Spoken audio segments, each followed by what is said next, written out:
Probably the only Australian act on this fancy playlist of April 23rd, 1990. Nice record though, I have to admit I was in love with it at the time it came out. Metropolis by The Church. Remember The Church at number 14 on my fancy playlist in spring of 1980. But my favorite song by The Church, the song that I truly just got into, was Under the Milky Way. That cosmic 12-string guitar, and it's just atmospheric. It's dream pop and 60s psychedelic just coming together, and you just had one delightful record. It was nostalgic for me. It reminded me a lot of some of those late 60s psychedelic records. On MTV too. MTV had it on regular rotation back in the spring of 1988. But I didn't know they went as far back as 1980. That's when they formed.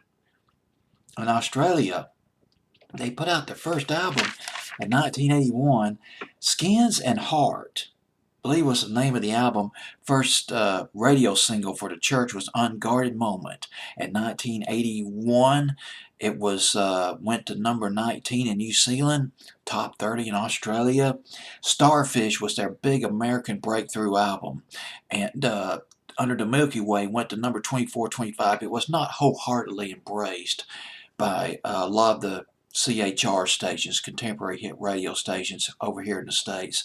It was mainly supported by MTV, college radio stations, and the alternative radio stations. It did go to number 1 on the modern rock charts. No, I take that back. It was Metropolis that went to number 1 on the modern rock charts here in the States.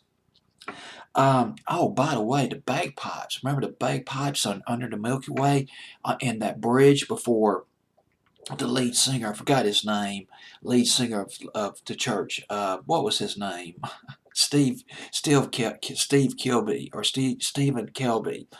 The bagpipes that came before he started singing again.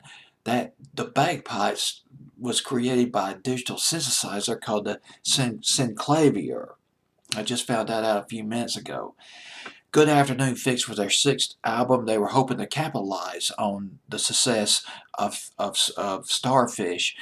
And although Metropolis did well, the album itself was not, it was kind of a commercial disappointment. As a matter of fact, some of the critics said this album sounds more synthetic.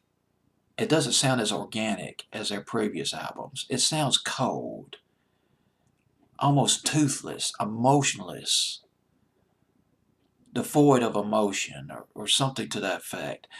One of the reasons for that is the drummer of the band was sidelined.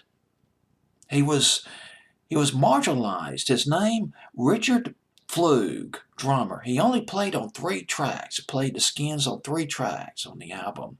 The rest of the tracks the percussion was supplied by drum programming, by drum machines. And he left the band not long after the album came out. And he was a long-time member of the Church. Richard Flug was with the Church from 1981 through 1990. Another thing, another trademark of the Church sound, the 12-string guitar. Not on this album. You won't believe why. The guitarist, the guitarist, his name was Marty Wilson, or Wilson Piper, from Britain. Longtime member of the Church from the beginning. His 12-string Rickenbacker, I can't pronounce the word, his 12-string Rickenbacker guitar was stolen while they were on tour before they worked on this album. So there you have it. Church at number 14 with Metropolis on my fancy playlist of April 23rd, 1990.